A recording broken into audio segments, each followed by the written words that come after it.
You will never write a verse like Kendrick, never be the rapper rock god from Hendrix, top 10 alive, you will never be mentioned, white aim so high, will survive the trenches. Plus, you're a Christian, Tandy, they will never listen, Tandy. Huh? Where your pigment, Tandy? You ain't got skill, you're a gimmick, Tandy. Well, if I listen to you and everything you put in my ear, I'll be living like woulda, shoulda, coulda, I'll be paralysed by fear. Huh? Ain't that the truth? If I quit, the only way I lose, I got two choices. When I do this, make moves or make excuses. If you know who I'm talking about, then you got me. My biggest enemy is me. And even I can't stop me. Hey, those lyrics are not mine, they're Andy Mineo's. I did a rap battle this week and I won it. It wasn't really a rap battle, it was more of a rap karaoke. But I won, and that's the important thing. You know, I haven't won anything. That's not true. I've won a judo trophy, 1989, best judo. I had that for 2 weeks and then I had to give it back. And also I won a teddy bear at a fairground once, but I gave it to my brother, and I don't even know why I gave it to him because he wasn't even very nice to me at the time. Like, you know what I'm talking about, Dawes. Like, are you all right? You okay? You know, and I love you and everything, but you weren't always that great to me. Like, for example, the time that you took apart my BMX, and I couldn't put it back together again, and you took it apart because you said it used to be yours, but it was mine then. And like the fact that I didn't understand bribery, and you said don't tell mum, and I said that's fine as long as I give you 2 chewits. So I was really happy about winning my little prize and my certificate. And thank you, Kat Nielsen, for having a 40th birthday party and making it all about rap, because I do love rap. So that was great fun. And sorry for not being able to finish our Brighton Fringe show because I gave myself whiplash on stage. So today I'm interviewing Alexis Dubus, who I am so excited to interview. No, I'm not. I've done it already, but I was excited at the time. I was not like a weirdo, but just like, I respect him. I respect him because he is a good comedian who has carried on going, and blood, sweat and tears, he does his craft and he does it really well.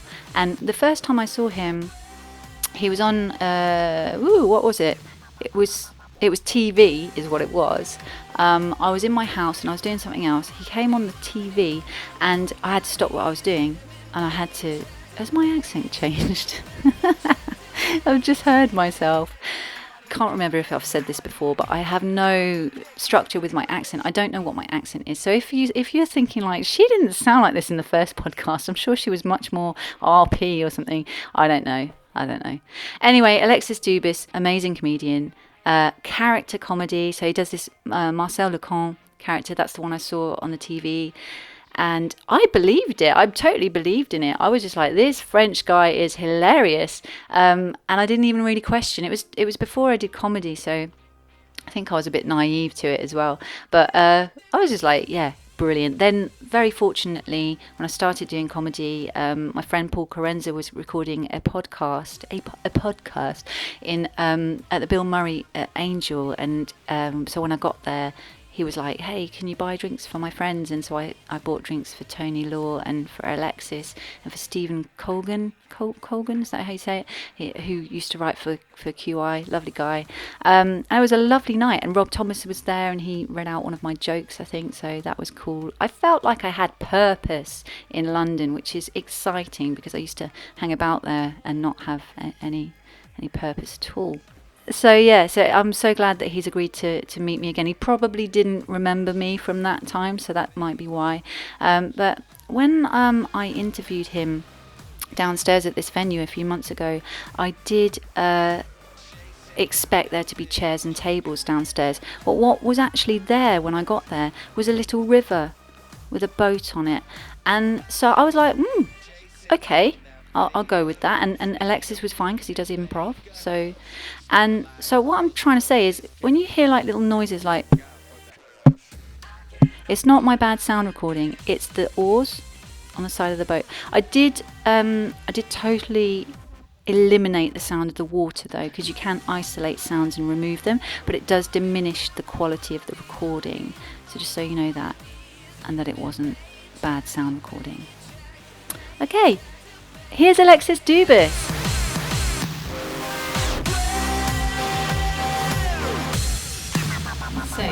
So Alexis Dubus, Hi. Is that how you say it? Yeah, Dubus, where it depends where we are. Because you have French relatives? Yeah, that's where the name comes from. Yeah. My dad's dad was French, so let's say granddad, that's the normal sort of, technical term, I think. Well, welcome to my podcast, Batting for Scatty.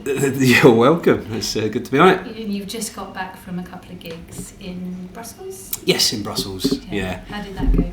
Really fun. Just 2 nights of the Marcel tour show out there, and really fun audiences. Like they got involved, and Belgian audiences are often seen as being a bit not dead, that would be harsh, but slower to kind of enjoy a show or to get into it. But actually, both of these gigs were, it was lots of expats. There were people from China, from India, from the UK, from Spain, from all over. So actually, it was just, I think to be fair, like the Belgians probably were the least forthcoming out of everyone, because this show's all improvised, it's all interactive. Oh, wow. So it completely relies on the audience. So if it's a duff audience, it's a bit of a duff show. I try my best to make that not the case. You just keep going if it's a total duff audience. You just keep going and just enjoy yourself. Well, this is my 7th or 8th Marcel show that I've done. So I've got plenty of material in the coffers if it all does go that way, and I can just make it that kind of show. I'd rather not. I would rather make it about the audience, but occasionally they don't want it to be about them. And you go, okay, I think you've come to the wrong show. So you're about to ask me about my family life and my relationship with my father. Can you see my notes? I can't. I just assume that's the way to go. I was born and raised in Buckinghamshire in a little village called Lee Common, and went to school in Aylesbury. And then I went off to the University of Warwick, which is in the news at the moment for all the wrong reasons. And then got into sketch comedy there. Took a sketch show up to Edinburgh Fringe in 1999. Hold on. You're racing ahead. Oh, you want to... right, I thought you wanted a potted history. But you were born in Buckinghamshire. I was. And you moved to Aylesbury, or is that... No, that is Buckinghamshire. That is Buckinghamshire, I should know that. My fiancé is from there. That's all right, and what were your ambitions as a child? Like, were you the comedian at school, or...? No, not so much. I wasn't particularly extrovert at school, I wouldn't say. I would hang around with people that had a weird sense of humour. So that was it. We'd have our own little in-jokes, and we'd have stupid sort of things that we get up to, and like we'd like in secondary school, I remember this was back when Radio 1 had like really good comedy on it. This is back when there was like the Amanda Iannucci show on Radio 1, Chris Morris, Fist of Fun. So many good things, and someone would always record on a tape, showing my age here. We'd bring in a little cassette, and we would sort of listen to that during the lunch break and laugh ourselves stupid.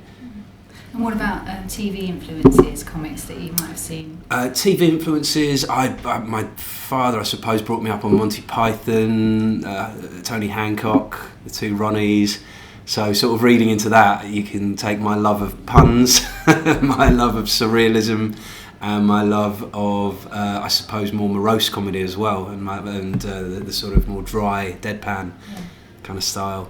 And I'm trying to think what else. Something that really sticks in my mind is things like the Clive James show and sort of intelligent comedy, I suppose, like stuff that was that could be silly but also quite intellectual, and I suppose equally sort of the things like Jack D's Viva Cabaret, sort of all these wonderful late night shows that used to be on that I was allowed to watch and that had just out there comedy. It was the first time I ever saw Doug Anthony All Stars, I think, was on shows like that. And just so I've always had like a real love for alternative comedy, but I don't think I ever saw myself going into it. I mean, we me and some friends, we'd perform stupid little skits as part of the end of year review at school, that sort of thing. We'd do Monty Python sketches, or we'd do strange little things that we'd made up ourselves. And so I suppose, I was always going into it, but you never see that as a child. It wasn't an ambition.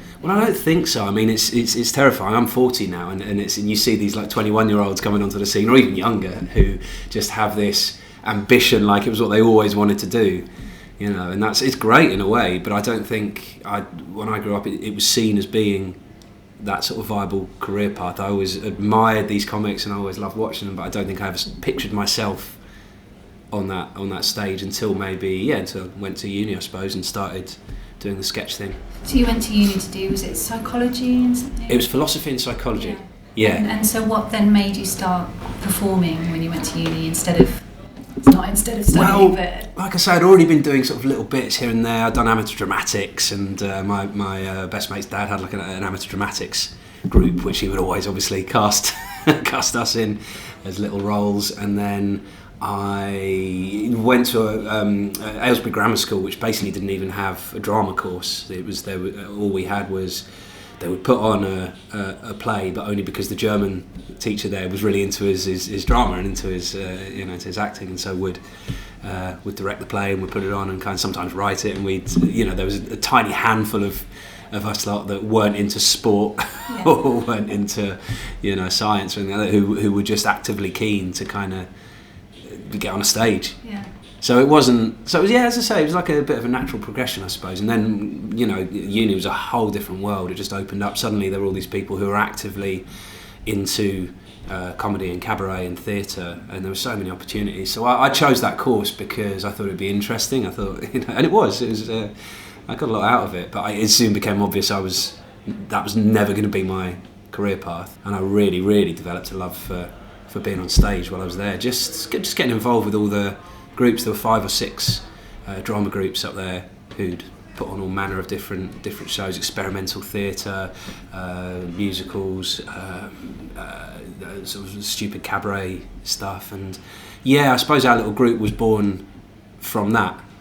And as I say, we got a little bit of funding from the uni. We went up to Edinburgh, fresh-faced in '99. I know. Amazing. Yeah, it was amazing. That completely opened my eyes then. I mean, I remember going up that year and just seeing Simon Munnery doing his first League Against Tedium show, seeing Dave Gorman, seeing Adam Bloom doing an hour, so, all these fantastic comics. And Edinburgh itself, like everyone knows, the first time you go up to Edinburgh Fringe, it's mind-blowing. Yes. It's completely overwhelming. Yeah. And we were there kind of on a bit of a jolly, really. And actually, for a student sketch group, we picked up, we not only got reviewers in, we actually picked up decent reviews. And here we were, like, doing a stupid knockabouts kind of sketch thing that shouldn't have, nowadays probably wouldn't have generated any interest at all, I don't think. I suppose that there were way less acts then. It was still huge, but I suppose, I don't know, people were looking for that sort of thing more, and we just hit the ground running, it seemed. What was the next step after that? Did you carry straight on into doing more comedy when you left uni, or did you go into a job? Well, me and Tom Price was in that sketch group as well, and we sort of kicked each other into getting into stand-up. There was we went to the National Student Drama Festival in Scarborough quite a lot, and there was a guy called Hugh Thomas. You know Hugh Thomas, who he probably know the face. Well, he's not on the scene so much anymore. He used to host the open mic night downstairs at the King's Head. Oh, okay. And he's this wonderful figure, just sort of very theatrical kind of figure, and he'd come on and, in the open mic nights he would go, well, here we go, we've got 15 acts on. I mean, some of them will be good, a lot of them will be shit, but come on, we're all in this together, and had that lovely spirit about him. And he was teaching, they always had lots of different workshops down at Student Drama Festival, and Hugh Thomas was leading one of them. And I think Tom and I we'd already done a little bit of it at university, and we'd done the Daily Telegraph Open Mic Award, which used to run, which was kind of a bit of a sort of, I think it was trying to be like a parallel competition to So You Think You're Funny. It lasted a few years and then sort of fizzled out, but it was pretty great. You got to go on with the two. It was part of the Avalon network, so all of the Avalon comics, when Avalon really ruled that whole student network, they would send 2 comics around. I think often, the same 2 comics would go and do uni after uni after uni. Daily Telegraph Open Mic Award, you would be on in the middle doing 5 minutes. So you'd be on with 2 pro acts. It was terrifying. Yeah. Utterly terrifying. I was on with Cole Theobald opening and Simon Evans closing. And Simon Evans was, I'd seen him before and I loved his stuff. So it was just to share the bill with him was incredible. And I remember he was there. They'd been doing quite a few dates, and Simon was there, just slumped, fast asleep almost on the table until the moment his name was called. Really? He sort of shook it off and walked onto the stage and went, eyes like piss holes in the snow, and just took the roof off. And that was quite an interesting thing to watch, really. Just this guy who could just do comedy, or literally with his eyes closed. He could do it. That's amazing. Yeah. Most people I meet, it's a bit of an eye opener for the public to think that they don't just get up on stage and then suddenly they're hilarious. And they go, most of the comics I see are pacing about beforehand. They don't want to be spoken to. There's a lot of nerves going on. Even like really confident comics, I see just pacing. It's mad, isn't it? Then they're on stage, they're brilliant, and then they're But to just wake up and go on stage like that is just amazing. It was great. Yeah. It was great to see. Were you doing? You weren't doing any character work at that time, or was it just? I was doing little bits of character stuff. Because obviously with the sketches, it was all sort of different characters, and then I'd sort of do a bit of experimental stuff that didn't really pay off. And then I suppose when I really got into character work was when I was running a club for many years near here where we are today, in London Bridge, just on Borough High Street, and it was a little club called Falling Down with Laughter that I ran with Cy Thomas. We were living together at the time, and it ran for I think 6 or 7 years. We ran it for, and it was this little basement gig, very innocuous, it was underneath a backpackers hostel, which came with its own set of baggage. Sometimes the lights didn't work, sometimes the sound didn't work, sometimes the managers had changed and didn't have a clue. Sometimes it was a roller coaster, and I look back and it was very rose tinted. I got here today and I said, I've booked a room to do a podcast interview, and the guy said, we don't have any other rooms, and I was like, that's really strange, I'm sure it was this. So I looked at our email and I was like, no, it was this pub that I booked. And he's like, that's funny, sorry about that. And then I was like, okay, well, so you don't have because like he said it must be the Miller, and I'm like, I've tried the Miller and they were busy, so this is where I booked. Maybe he just doesn't know this room exists. The rest of the bar staff are keeping it a secret. Maybe it's a liability. As I was going to leave, he just went, we do have a function room downstairs. That'll be the one then. Yeah, that's probably the one I'm talking about. Brilliant. There we go. That's the sort of thing we were dealing with at our club.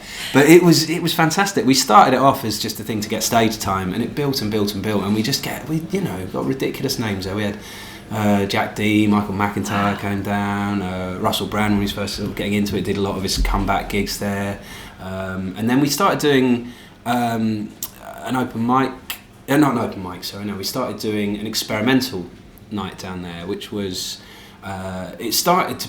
it just got gradually more popular even than the actual stand-up nights, and we had like people, Tim Key would come down, we had Dan Skinner doing Angelos Epithemiou.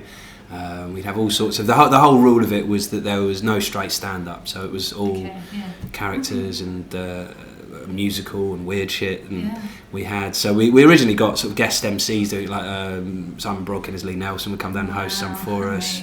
We'd have I can't remember who had hosting it, but it got to a point where I sort of went, actually, no, I should just try and do something weird to host it and myself, and it was that's sort of where Marcel was born in a way. It was me going, what would be the worst compere that we could have?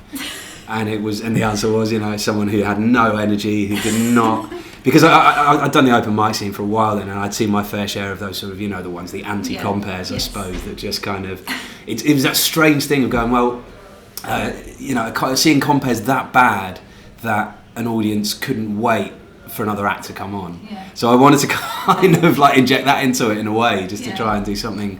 So I was going to ask you, because he's quite an arrogant, misogynistic character. Do you like him as a person, or is he like I don't know? How would you go on holiday with him? Definitely not. Of course not. No, I like to be him. It's the villain. It's it's the fool and the villain combined. Yeah. So they're the most fun parts to play in anything, and it's so. With Marcel, it was injecting no energy into the room. It was not caring about the acts that are on. Sort of a bit of the Hugh Thomas about it, actually. So some of these acts are maybe shit, That there was that sort of vibe, I suppose, that I took from Hugh, and people really respected that, and people enjoyed it because the crowds that we'd garnered were real comedy savvy audiences, so they were up for something different. I think there's always that sort of danger of taking a character to somewhere where the audience isn't that versed in comedy, and so you can't subvert comedy in front of people who don't know the original form well enough, because then it's jarring, it's weird, they don't understand what you're doing. My least favourite thing ever from an audience to hear is just that what? Yeah. As that really gets to the soul, when it's just like, what are you trying to do? Yeah. And it's like you just need to get just get past that barrier and enjoy it. Isn't it? It's awful. You can take heckles, you can take, but that what? Yeah.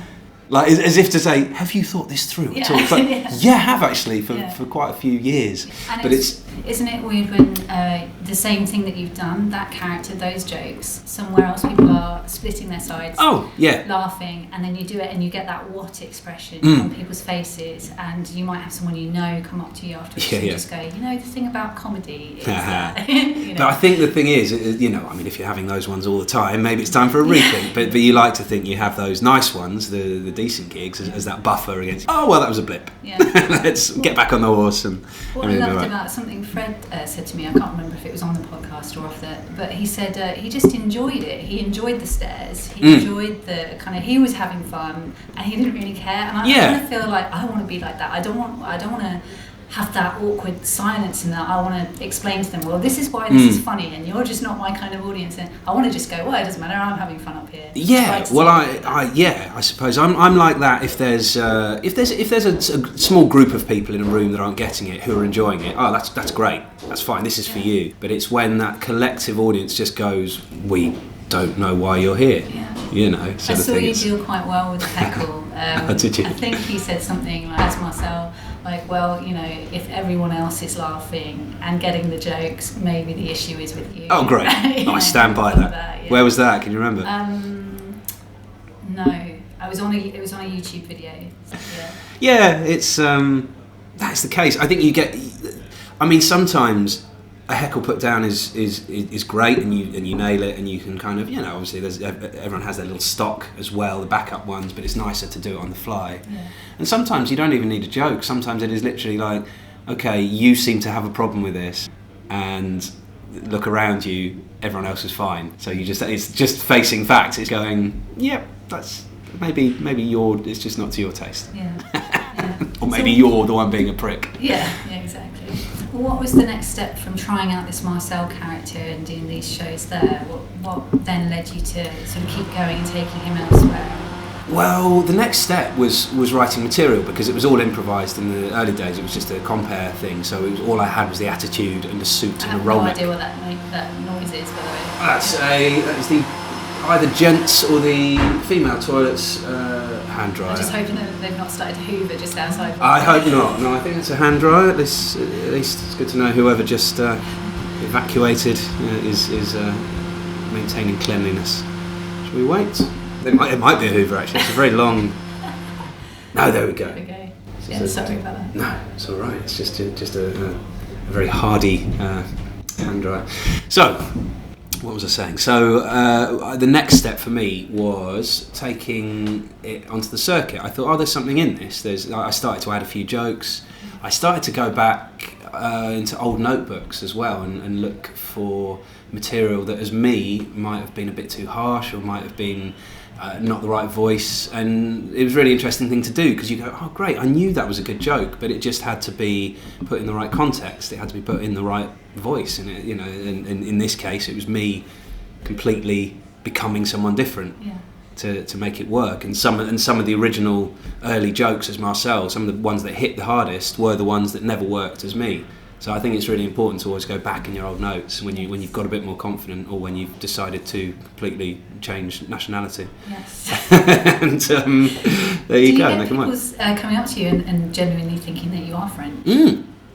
All the time, and I had that from the start. Even though looking back at old videos of Marcel, the accent was atrocious, and it got better. I think it's better, but no, I still do, and I always did. It was because I used to drop character if people come up to me off stage to tell me they'd enjoyed it. I would drop character immediately and say, thanks very much, and quite often they'd be quite taken aback, even though I'm there in a suit and a roll neck, drinking wine in the early days, smoking cigarettes, eating cheese as well. I'd in some shows I'd polish off a whole camembert in front of it was so obviously a caricature, and yet people would still come up and believe that it was real. So I stopped. So even now I come off stage, and if people do come up to me, I stay in character, because it's just to avoid that disappointed look. A lot of the places we do comedy are quite bad for what am I trying to say, glass on the floor, quite horrible places to walk barefoot. Have you had any issues with walking around? And No, I tend to play better establishments these days. They know to sweep up before me. No, sometimes there's some in Edinburgh certainly, like the Hive is a bit of a no-go zone. I don't know. The barefoot thing. The barefoot thing actually was a bit of a mistake, but that just kind of came about. It was a happy. Got your shoes? I kind of did. Well, it was the first time I was doing Australia, and I was out there in shorts, t-shirt, in 40-degree heat, sandals. And I got there and I had the suit for my first gig, and I was like, bollocks, I'd left my shoes. And I used to have these faux crocodile kind of loafer type shoes that were very, very Marcel that I used to wear. And no, I'd forgotten I left them in the case. I was like, oh shit, okay, well I can't wear sandals. That just looks awful. Yeah. So it was like, well, barefoot it is then. That's the only choice. And there's something very bohemian about it. There's something quite sort of loose and it's quite fuck you about it, about not wearing shoes, and it's kind of, and it really riles some people. Some people get really het up about it, and they you see them. Sometimes they'll just blurt it out, like in the first second, "Where are your shoes?" Or sometimes I quite often do a Q&A bit now, because that's often a fun thing to do if I'm doing an extended set, just do a Q&A to see what comes out of that. And I'd say 80% of the time the first question is where are your shoes, or something to that extent. It really sort of bothers people. I think it's funnier sometimes to just do it and not mention it. Yeah. I will never mention it unless asked. I don't think I've seen you mention it. No, I wouldn't, but unless I've seen I was. thread like underneath one of your videos. Really? Like most of it is about the fact that you're not wearing shoes. Is it really? That's what people get. I love it. People get so hung up on it, and it's it's a really nice trait. I've always enjoyed. Comics who will bring on a guitar but not use it. Yes. That sort of thing. I love that sort of thing. Those little tricks. Tim Key's got a bunch of them. Just those little things that maybe a fifth of the audience will enjoy and get. And I love that. That's always. I always like to think I'm part of that fifth. Going brilliant. And do you prefer doing the character stuff to doing yourself a straight stand up or doing the improv? Not really. No, I like most Edinburghs, I will go up and do 2 shows. I'll do one as me and one as Marcel, and I'd love doing both of them. It's a really nice contrast. There's something lovely, there's something very freeing about both of them.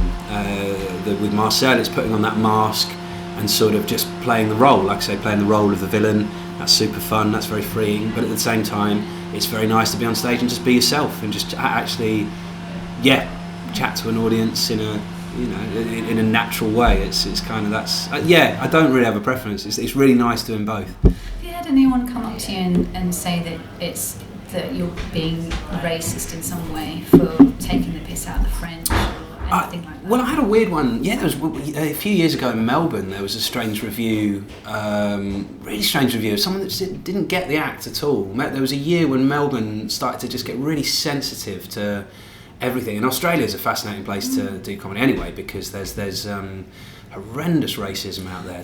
Nathan Lang was saying that he had come from that, and so it was awkward almost, sort of the difference in what people would accept here, but he preferred it. Well, it's on a whole different scale out there. It's literally a nation of people that have been wiped out, and it's either not talked about or talked about in the most horrific ways by the sort of redneck Australian community. And there's always been this thing. Every time I've gone out, there's always been this thing about Australia Day, and change the date. They could have chosen any date to celebrate Australia Day, and they chose the day that a bunch of white people came and just wiped out a whole race, literally, of people were wiped out endemically. And it's so out there.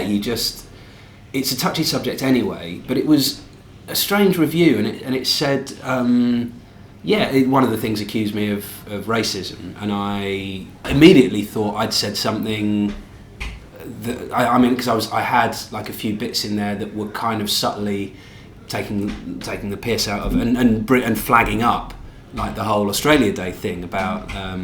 I think the line was something like, if you don't know Australia Day, it's the day all the Australians get to celebrate their freedom from their original Aboriginal masters. So it's just like a stupid flippant line. And I thought back to that line immediately and went, oh fuck, did they see that as a somehow racist thing? So I for the first time ever, it's the first and last time I've ever done this, I emailed the journalist and just said, could you please explain, if you use the term racist, that's a huge adjective to apply to a comedian, especially a left-leaning a liberal comedian, you know. It's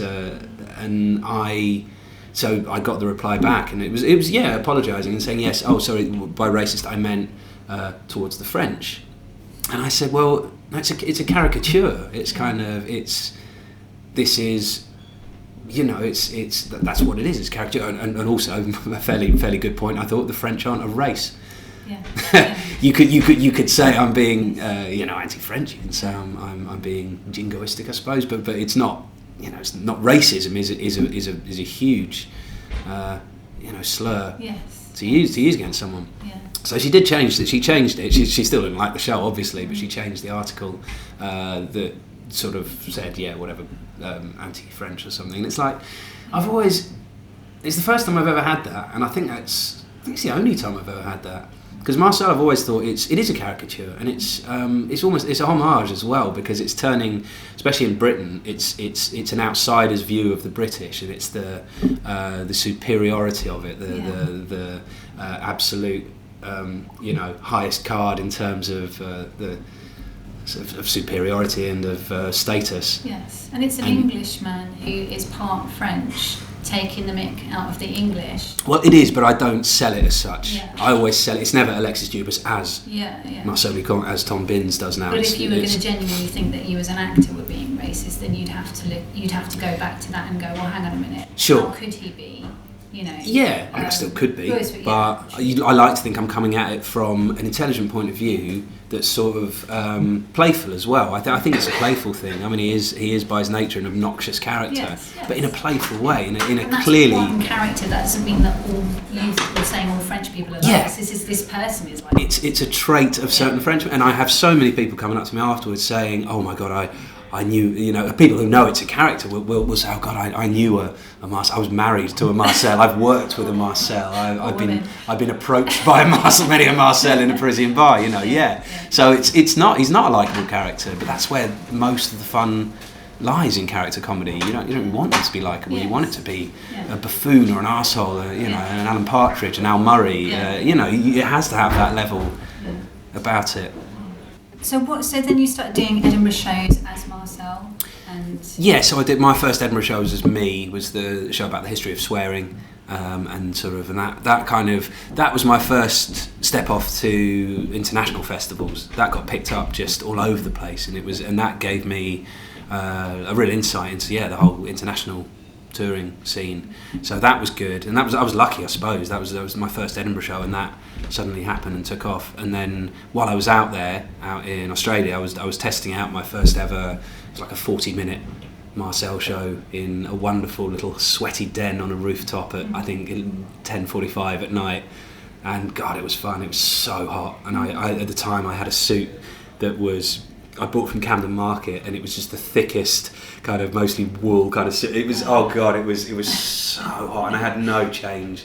I just had that one suit and a thick roll neck. I don't know what I was thinking. I was out in Australia in the height of summer trying to get through this. I can thank fuck it was only 40 minutes, because I don't think I or the audience would have lasted much longer. It's a little, 40-seater, I think.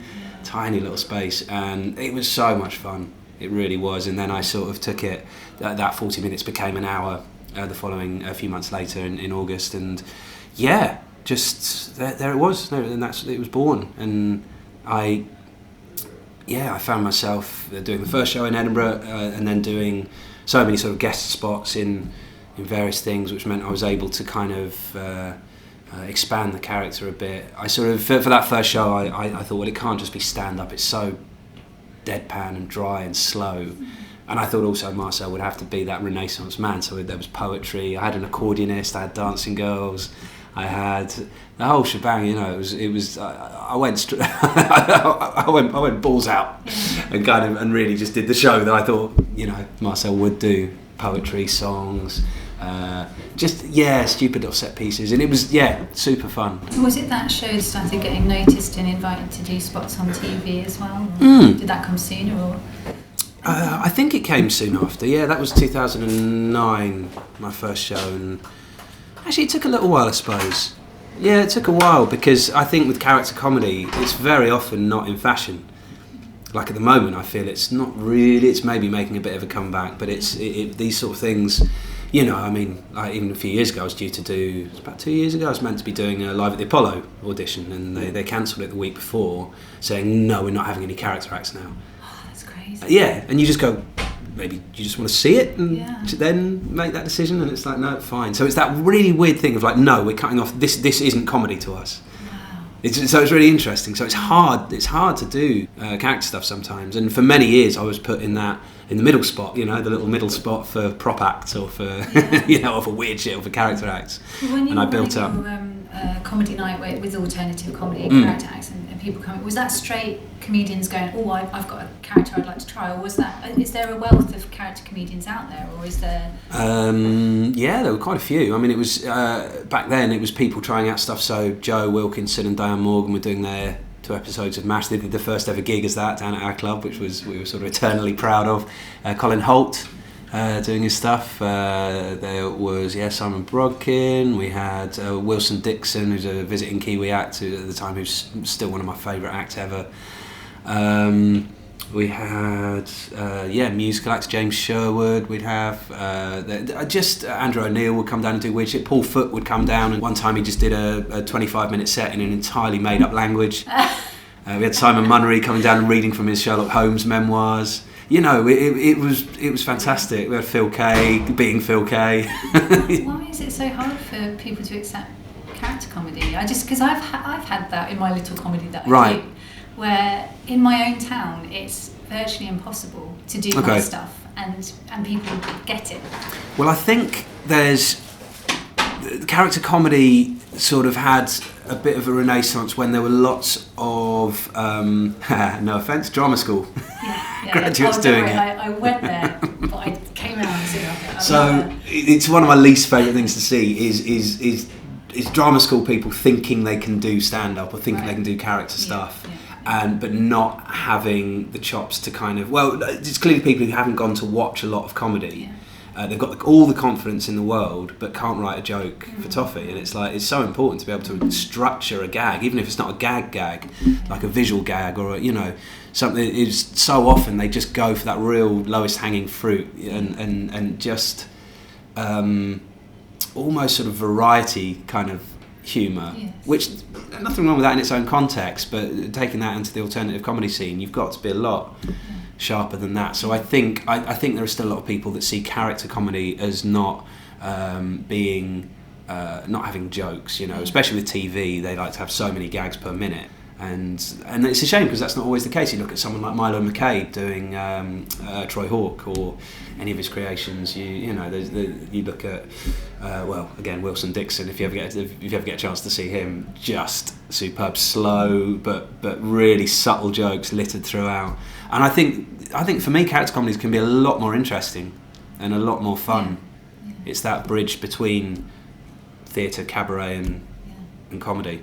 I think in my hometown, a lot of the time they're not expecting it, and so they're a bit like, oh, I don't understand why I'm watching. Am I watching a play now? What am I watching? Yeah. But it works in other places. So I think if it's not working anywhere else, then you need to just go, okay, this has got no jokes in it. Yeah. This needs more jokes, or I'll stop doing this. But I've always been a fan of a joke. I've always been a fan of a gag, as I say, brought up on Two Ronnies and Monty Python and whatever. I've always liked a good, solid joke, and I've always tried to instill that into Marcel. If I go and do more experimental nights or cabaret nights, I'll do more poetry. I'll do more weird shit. There's a lot of strange stuff that I have as Marcel that I wouldn't necessarily do in a comedy club set. So I will tailor it every time to what I think the show needs. Yeah, was it the swearing show, or you were talking to someone in an interview where you said that the show that you were going to do, there was less pressure because it was you were put in an alternative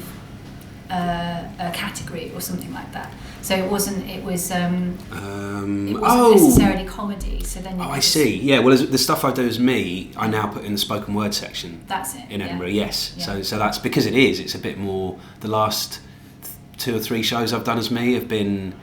I'm trying to think if the swearing show was. No, I think the swearing show I put in the comedy section. But could easily have been in the spoken word section. And the spoken word section is this wonderful thing in Edinburgh that's basically, it's about 20 pages in that hugely thick pamphlet. It's not a pamphlet, it's a bloody phone directory now. But it's this tiny little sliver in there that you, that sort of, it's interesting because in the spoken word section, comedy critics avoid it, theatre critics avoid it, and yet you get a really nice bunch of people who kind of, I think there are certain people who only look in that spoken, or that's the first set of pages they turn to. Yeah. So you get a really fun bunch of people, and there's not that pressure to do gag. Yeah. I know I've just contradicted myself massively, but this is a different show. This is the last show. Well, the last show I did was Alexis Dubus versus the World, which is just a collection of poems and stories, and kind of, so it was a bit more gentle. And the one before that was Cars and Girls, which was a 55-minute poem. It was just one solid poem, which had jokes in it, but there's no way to put it in the comedy section, and that was in the spoken word section, and it got just the right crowd for it. That's incredible. And it was really fun. So you would do a poem for that long. That's amazing. It was just a challenge, yeah. It was a show that was originally a storytelling show, and it was 2 long stories. It was like a 20-minute story and then a 30-minute story that both kind of linked in about travel, and it eventually became about how I met my current wife, and it's kind of about various adventures I had on the way, and kind of it was fine as a storytelling show, but I thought it could be something else. And then for whatever reason, I thought let's just write the whole thing in verse as a challenge. Wow. So it was a 55-minute poem, and that's probably been my most successful show, really. Like the one that was the biggest experiment, the biggest challenge. Yeah. And that's the one that sort of, yeah. And people still ask me to do it, but as a one-off somewhere, and I'm like, oh God, so I've got to relearn a 55-minute poem, so I politely decline. But I may do it again at some point as a run. I'd love to see that. Yeah, I feel sad I didn't see it. Well, we filmed it at Soho Theatre, and I'm trying to release. I'm trying to get some animation added to it. So there's a guy I know, Chris Shepherd, who I want to get putting some animation into it, and because I've got lots of the original photos from when these stories happened, and so working in some of that to it and making this wonderful, slightly unique. Special, I suppose. Yeah. That's what they call it nowadays, isn't it? My special. Yeah. You see my special. But it will be special, it'll have cartoons in it. Now, what are you working on at the moment? I'm working on my 10th year Marcel show, which I'm taking up this August to Edinburgh. So it's called Numéro 10, or NO.DIX on the poster for an immature gag. And it's with a full band. So I'm doing it with a band, and it's basically going to be a celebration of Marcel by Marcel, and it's just going to be a complete narcissistic overload. Yeah, who's the band? Is that people that you know? It's 2 people I know already, and one guy who's a friend of a friend who sadly the guy I wanted on keys couldn't do it, so he's got this. It's a guy I've worked with a couple of times on the cabaret scene, and he's very good. So yeah. It's Lawrence Owen on bass, who's fantastic. Jonathan Kitching on drums, and James, if he'll do it, hopefully on keys. So it's like a little 3-piece jazz band. So I say full band. It's not a full band. It's the Fringe. I can't afford a full band. But a 3-piece jazz band, and it's gonna be super fun. Yeah. And what are you gonna do in the future? Any plans for where to take Marcel, or to do a different character, or? No, don't know. Absolutely no idea. I've never had a plan. I've never had a 5-year plan or even a 1-year plan. I just think it's hard to do in comedy, or maybe it's just my brain, I don't know, but I find it so hard to do when you don't know where things are going to take you. I've no idea. I'm not someone who works like that. I'm not very proactive at sitting down and going, here's my plan, here's what I'm going to do. I just feel like it's going a certain way, and you follow that way. Don't fight it. Just go, okay, well this is where things are going, so follow that. Yeah, that's good advice. Yeah. What's your best comedy experience and your worst comedy experience? It can be on stage or off stage or whatever. There's so many of both. I'd say the best. It was a few years ago when I think it's 2013, and it's one of those things where you get to a point and you go, oh God, this is what I hoped my comedy career would be. And it was doing the Comedy Convoy tour in New Zealand, and they don't do it anymore, unfortunately. It's such a shame. I hope they'll bring it back. But New Zealand Comedy Festival, which is the best comedy festival in the world, basically it's small, it's compact, they really care, they're very passionate. There's a lot of festivals who don't care, Melbourne, and so they treat you so well.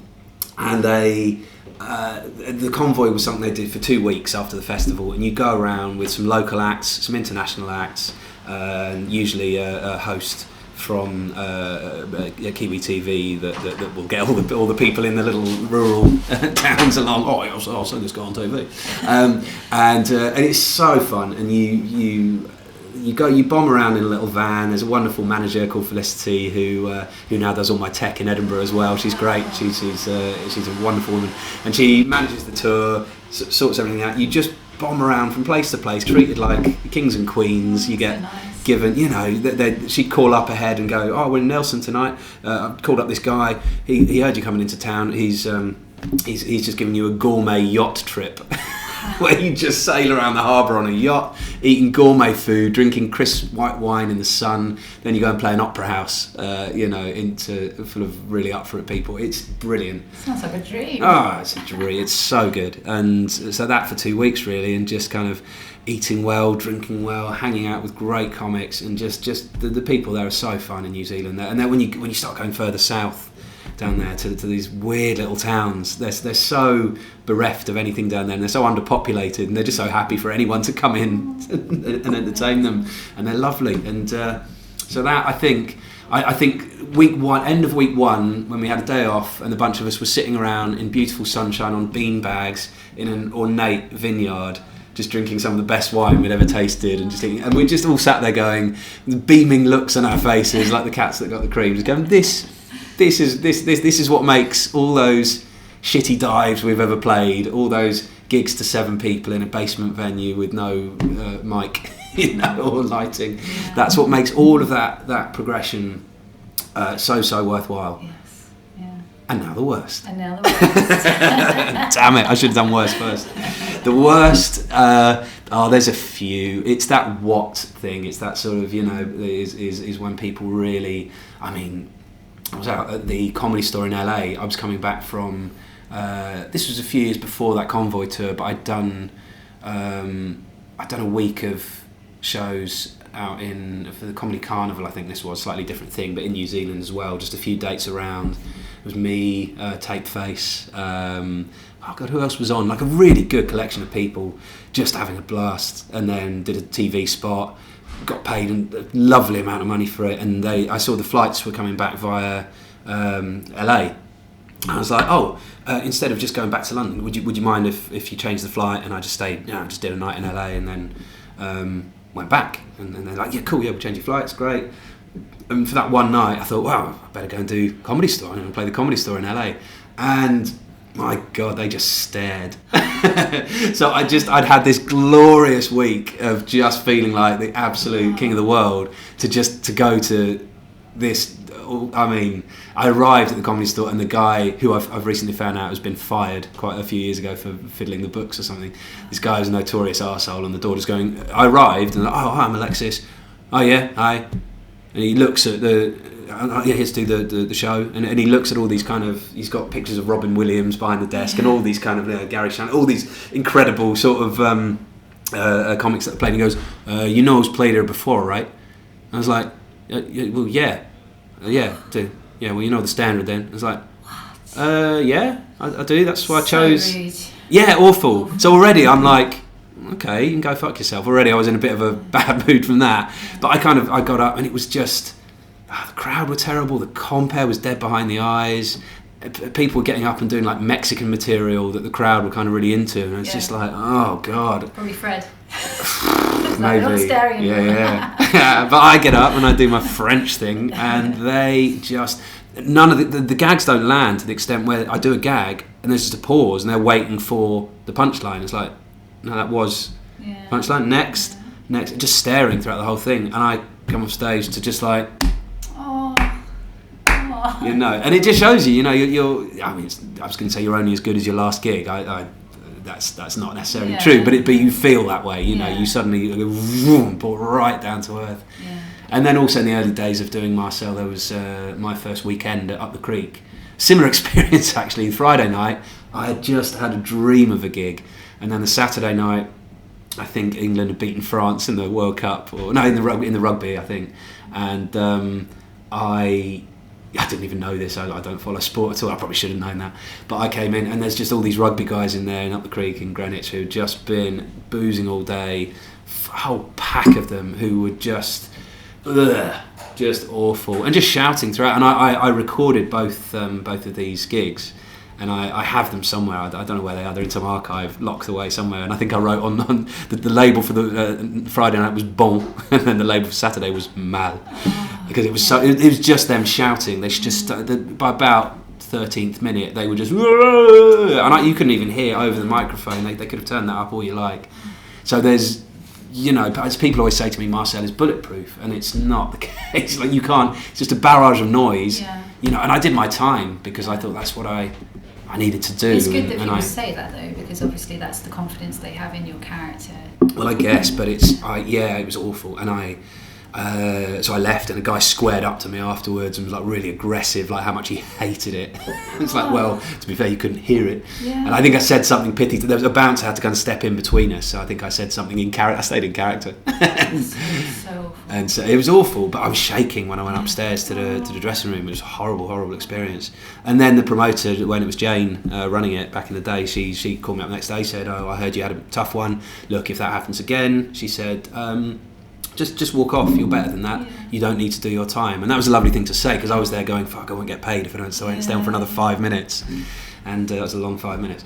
Yeah. And so that was just horrendous. I remember Terry Alderton was closing that night, who is Mr. Bulletproof, I always think. I think he walked off after about 10 minutes and just went, nah, fuck this. Sort of dropped the mic, walked off, went, nah. So sometimes you can just go, it's unplayable. But I always feel sad for the other people watching it. I always feel sorry for the people who aren't the rugby dicks who are there for a good night of comedy. And it's like, and you just see that, the eyes roll and oh god. I think that's what my mum never watches the comedy or anything. I think that's what she thinks I'm doing when I go out. Sure. That's just in her mind. She's like, and she's Colombian.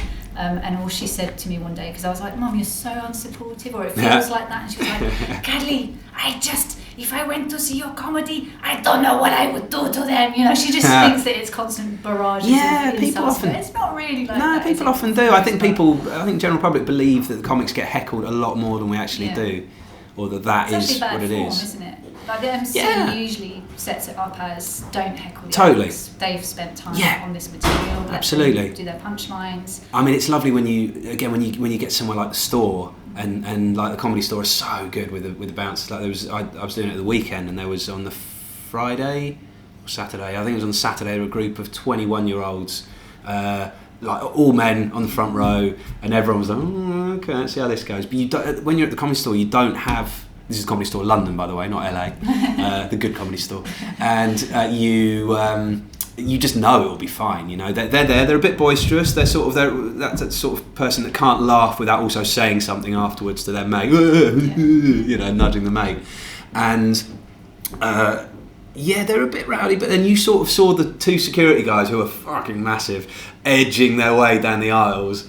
And I think during my set, actually, one of them just sort of had a little word with one of the guys on the end, and you saw him just sort of suddenly the belt up and kind of like, we should probably, because I think, again, when people are paying, I don't know how much people pay for the store nowadays, 20, 25 quid, when you're paying that much, I think, again, why would you want to be thrown out? Yeah. But it's nice to just have those guys there. They won't, come down on people and chuck them out straight away. They'll have a quiet word and then go, "You sure you want to be doing this?" And then, that's really good. If only we had them everywhere. Well, I know, of course, that's a luxury not afforded by a lot of comedy clubs. Yeah. So, is there any advice you could give to me as a fairly new comedian starting out? Yeah, be true to yourself. Just don't try and mould yourself into something. Don't try and be something you think the audience wants you to be, and don't try and be something that you think will attract TV execs. Don't try and be something that you wouldn't go and watch yourself and find funny.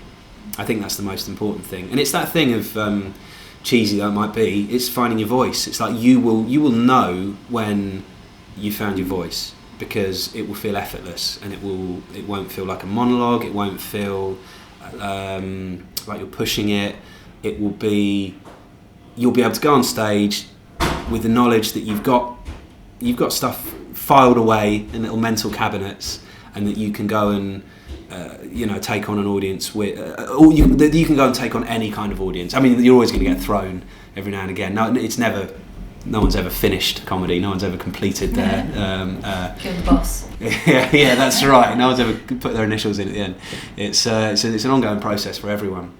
But I think if you get to that stage, like certain people, say a solid 20, you have a solid 20, or to have a solid, extended set, a solid 45, like all that, a solid 20-minute set is not 20 minutes of material. A solid 20-minute set is 20 minutes of your best material, but 20 minutes of stuff that you can back up when that material isn't going to plan, or to be able to fill that with ad-libbing, or with chat, or with diffusing a situation, or whatever. And the only way you get that, unless you're one of that handful of comics that are naturals, a Kitson, a Ross Noble, an Adam Hills, someone like, I suppose even Adam Hills probably had that sort of, well, I don't know, he's just brilliant. But like people like that, I think unless you're one of those, it's all an apprenticeship, it's all ongoing, and you can only get good via stage time and via, sadly, the learning from the tough gigs. But it is nice to have those good ones for the ego rub. Yeah. Oh, thank you so much. That's Have you all got anything else to add, or anything you want to promote, or where can we see you? If we want to go and watch you on stage, where can we go? All my gigs are on alexisdubus.com, and so that's all my gigs and my Marcel gigs as well. So they're all on there. I'll be doing a few previews all around the place of the new show with the band. So if you could come and see that one.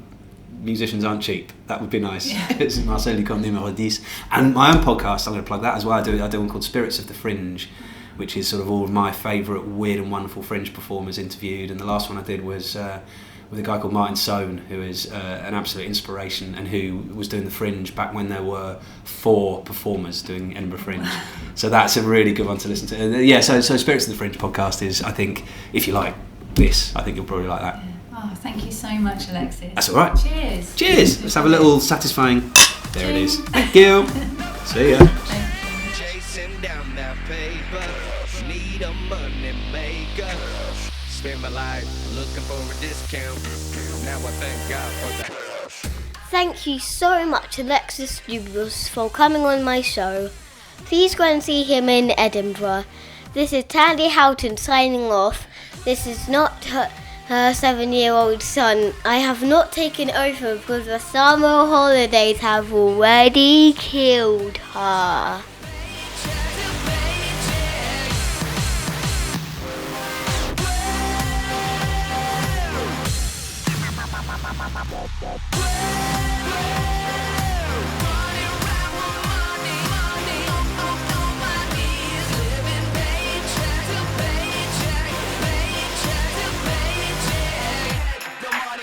Kick the money.